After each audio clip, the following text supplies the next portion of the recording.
Hello, Tom. Thank you very much. Roch, last night was probably one of the weirder games we have seen, especially being two American League teams. Let's talk about the surplus of injuries and the impact it has, and then we'll, of course, talk about DJ Stewart and Stevie Wilkerson. So let's take it away with the injuries, Roch. I hear you're the emergency catcher tonight. I so absolutely congratulations. am. That's a cool opportunity for you. Really excited. I mean, this is a risk with a three-man bench. You never think three guys are going to get hurt. That's exactly what happened last night. They were running out of players. DJ Stewart with the sprained ankle, that was a more serious one. There's no way that's a day-to-day situation. He came in the day with the ankle heavily taped and limping. It swelled overnight.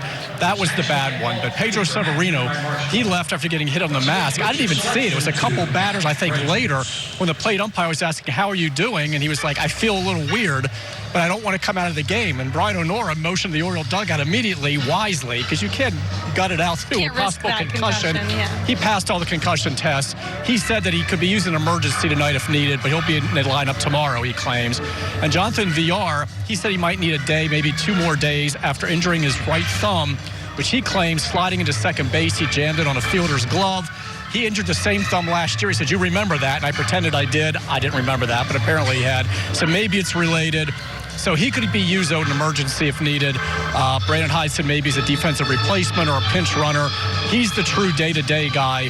Stewart's the one that they could not wait. This could be like at least 10 days with him. Absolutely. And tonight we're going to see Chris Davis in right field for the first time since 2016. Trey Mancini got hit by a pitch in the foot in the first inning. Of course, he is DHing tonight because he can't really play in the field. His foot is still extremely sore. So a lot of interesting things we're going to see as far as tonight.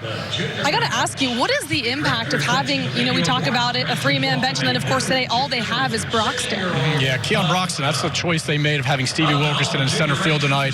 Broxton can back up. I thought they might keep Wilkerson on the bench because he's versatile enough to play anywhere, but they're going to go with Broxton. But they would love to have a four-man bench, and that was brought up again tonight, and they did discuss the possibility of optioning a pitcher and bringing up another position player. But again, they don't feel like they can go with a regular bullpen. They need that extra arm while starters aren't going deep in games. And how many guys they've had to use, even in the 12-5 game that became 12-11, they used 6 relievers. That is an issue, so they need the extra reliever.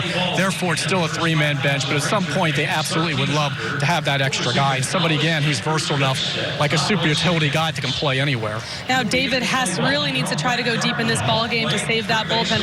You just talked about it, the extra innings last night and the game before. They've gone really deep into their bullpen. What does David Hess, in your opinion, have to do to get back on track, to be the David Hess towards the end of last season and, of course, his first start of this season, Roch? They would love to see him be able to put hitters away quicker. It seems like, and a lot of guys are doing this, they're going into 3-2 counts. And Brandon mentioned that earlier today. He said that's on both sides because every one of our at-bats, there's a guy, 3-2, 3-2, then the pitcher, 3-2, 3-2.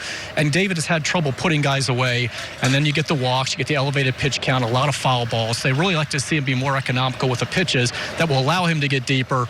And, of course, Captain Obvious, keep the ball in the ballpark. 19 home runs, still lead the majors. But really being able to put guys away. And we can really say that about pretty much anybody on the staff. I will say Dan Straley, I talked to him earlier today. He is ready to go after David Hess. And he said if he can go the entire game and replace David Hess, come into relief, and be the only pitcher they use, his job would feel complete. Of course, he wants to get to 60 pitches and work himself back in the rotation as well.